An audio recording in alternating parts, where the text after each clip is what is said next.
Okay, so Jairaj, what will you going to make? Cappuccino. Nice.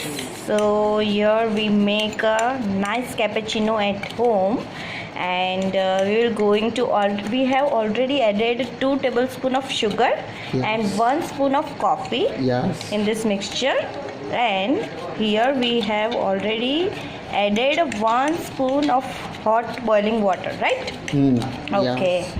And now mix it well and wait for 5 minutes until it will be mixed well. Okay, Two. and once we get this consistency in the coffee, add 1 more tablespoon of hot water and mix it well again Till 10 minutes. till 10 minutes and wait for 10 minutes. Put this mixture for 10 minutes,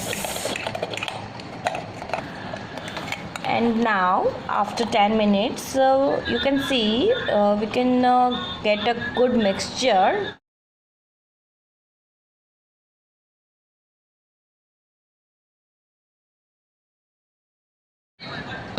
Mix it well, and here we find a cappuccino coffee. Mix it well and enjoy the lovely cappuccino coffee.